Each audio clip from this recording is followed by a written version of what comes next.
Hi guys, in this tutorial I'll show you how to create the car badge spread effect in After Effects. Let's get started. Before we begin with the effect itself, we first need to stabilize and lock the clip onto the badge. I'll skip the stabilization part since I've already made several lock-on stabilization tutorials. You can find one of them linked in the description below. Once you're done with the stabilization, pre-compose the layer. After that, we can start creating the logo spread effect. First duplicate the layer and rename the top one to badge. Next we need to mask out the badge. You have two good options for this, the Mocha AE plugin or the Roto Brush tool. Since many of you may not have Mocha installed, I'll use the Roto Brush tool so you can follow along the same way. With the Roto Brush tool selected, double-click the badge layer and start rotoscoping the car logo as cleanly as possible.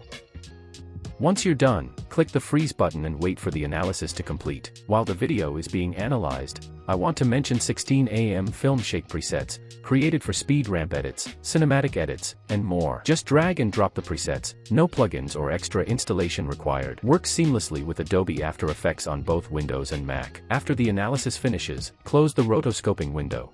Now press P on your keyboard to reveal the position property and click the stopwatch icon to add a keyframe. Move forward about 1 second and drag the Y position upward. Zoom in so we can see the logo more clearly. Then move forward another second and restore the Y position. Right-click the position property and choose Reset. Now select all the position keyframes, press F9 on your keyboard, and open the graph editor. Right-click, choose Edit Speed Graph, and create a smooth curve similar to mine. Close the graph editor and preview the effect.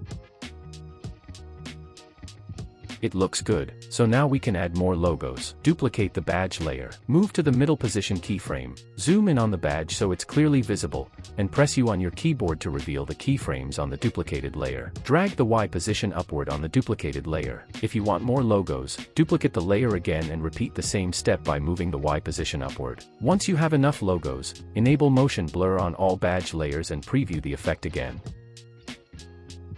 And there we go, the badge spread effect is ready. To make the effect feel complete, I'll add a shake effect from the AM Film Shakes pack. You can get the pack from the link in the description below, and you can also check out my shake tutorials on the channel. Let's quickly preview the final result, and we're done.